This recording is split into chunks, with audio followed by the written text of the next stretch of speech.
শিৱসাগৰ আৰু শিমলুগুৰি সংযোগী যিটো ভুৱন চন্দ্ৰ গগৈ পথ সেই পথটো বৰ্তমান পুখুৰীলৈ পৰিৱৰ্তন হৈছে। মই দেখুৱাইছো এইটো হৈছে বিজি ৰোড, অতি ব্যস্ততাপূৰ্ণ এটা পথ আৰু এই পথটো পুনৰ নিৰ্মাণৰ বাবে প্ৰায় 121 কোটি টকা পুঁজি আমন্ত্ৰণ দিছিলে চৰকাৰে, কিন্তু সেই পুঁজিৰ সঠিক ব্যৱহাৰ নকৰিলে, কাম আধৰুৱা কৰি থলে, যাৰ বাবে বৰ্তমান এই অতি ব্যস্ততাপূৰ্ণ পথটো বৰ্তমান পুখুৰীলৈ পৰিৱৰ্তন হৈছে।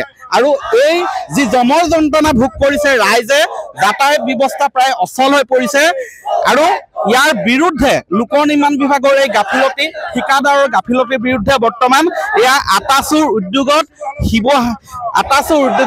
এয়া পথ অৱৰোধ কৰি তীব্ৰ প্ৰতিবাদ সাব্যস্ত কৰিছে। আৰু এই পথটো যিসকলে গাফিলতিত আচলতে এনেধৰণৰ অৱস্থা হ'লগে, সেইসকলৰ বিৰুদ্ধে কঠোৰ পদক্ষেপ লোৱাৰ দাবী জনাইছে। মই ভাষ্য ল'ম এয়া মই দেখুৱাইছো পথ অৱৰোধ কৰি বৰ্তমান প্ৰতিবাদ সাব্যস্ত কৰিছে আটাচুৰ উদ্যোগত ইয়াৰ স্থানীয় ৰাইজে।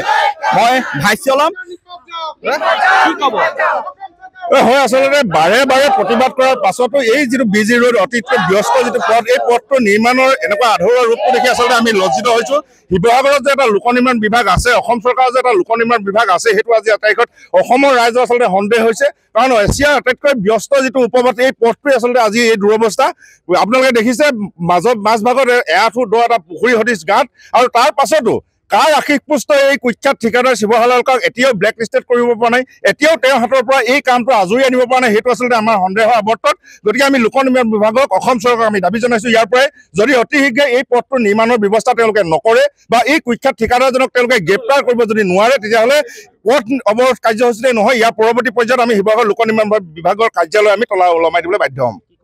ইতিমধ্যে অসম চৰকাৰৰ অধীনত যি লোক নিৰ্মাণ বিভাগ, তাৰ বিজি ৰোডৰ পৰা চুমনি গাঁৱলৈকে যি 18 কিলোমিটাৰ অসমমালাৰ অধীনত 121 কোটি টকা ব্যয় সাপেক্ষে যি আজি পথ নিৰ্মাণৰ কাম আৰম্ভ হৈছিলে, ইতিমধ্যে তাৰ সময়সীমা উকলিলে বহুত দিনৰ আগতে। কিন্তু আজি কোপতি ঠিকাদাৰ প্ৰতিষ্ঠান যি শিৱা কনষ্ট্ৰাকশ্যন, আজি কোপতি কাৰ আশীষ ধন্য হৈ পিনি আজি কোপতি তেওঁলোকে এই কাম কমপ্লিট কৰিব পৰা নাই। আমি চৰকাৰক দাবী জনাব বিচাৰিছোঁ বা লোক নিৰ্মাণ বিভাগে এইটোৱে দাবী জনাব বিচাৰিছে যে অতি শীঘ্ৰে আমাৰ বিতৰ্কিত ঠিকা শিৱা কনষ্ট্ৰাকশ্যনৰ যিটো ব্লেক লিষ্টেড কৰিব লাগে, আৰু অন্যথা ইয়াৰ পৰিণাম ইয়াত আৰু ভয়াৱহ জংগী কাৰ্য ঘণ্টা কৰিবলৈ বাধ্য হ'ম।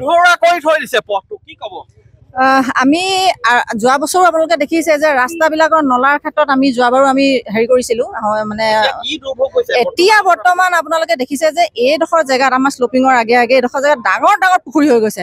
আজি বহুত দিনৰ আগৰ পৰা এই বস্তুটো দৃষ্টিগোচৰ হৈ আছে, কিন্তু বৰষুণ দিয়াৰ লগে লগে ইয়াত যে এটা ডাঙৰ ডাঙৰ পুখুৰী এটা সৃষ্টি হৈছে, ইয়াত ল'ৰা ছোৱালী পৰি গৈছে, গাড়ী সোমাই গৈছে।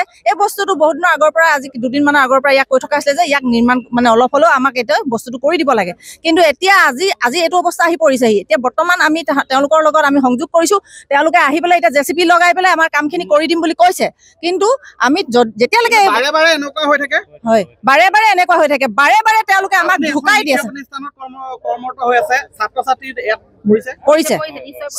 পৰিছে, বহুতে দুখ পাইছে, পৰিছে, বেটেৰী ৰিক্সা পৰিছে, গাড়ী মটৰ পৰিছে, ৰাতি শুব নোৱাৰি বাইক পৰিছে, বহুতে দুখো পাইছে, বহুত অসুবিধা। স্বাভাৱিক এইটো আচলতে মৰণ ফান্দলৈ পৰিণত হৈছে। মই দেখুৱাইছো শিৱসাগৰৰ এই ভুৱন চন্দ্ৰ গগৈ যিটো পথ মৰণ ফান্দলৈ পৰিণত হৈছে, এইটো অতি ব্যস্ততাপূৰ্ণ। মই দেখুৱাইছো এই পথৰ অৱস্থা, এইটো হৈছে পথৰ অৱস্থা।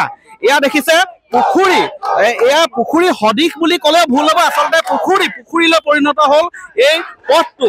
প্ৰায় 121 কোটি টকা এই পথটো পুনৰ নিৰ্মাণৰ বাবে অসম মালা আঁচনিৰ অধীনত পুঁজি আমন্ত্ৰণ দিছিলে, কিন্তু সেই সঠিক পুঁজিৰ ব্যৱহাৰ সঠিকভাৱে নকৰিলে আৰু ঠিকাদাৰ প্ৰতিষ্ঠানৰ গাফিলতিত বৰ্তমান এয়া পুখুৰীলৈ পৰিণত হ'ল এটা ব্যস্ততাপূৰ্ণ পথ, আৰু যাৰ বাবে আজি এনেধৰণে আটাচুৰ উদ্যোগত ইয়াৰ ৰাইজে প্ৰতিবাদ কৰিবলৈ, পথ অৱৰোধ কৰিবলৈ বাধ্য হৈ পৰিছে।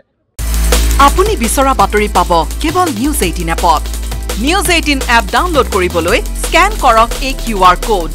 গুগল প্লে ষ্টৰতো পাব এই নিউজ 18 এপ।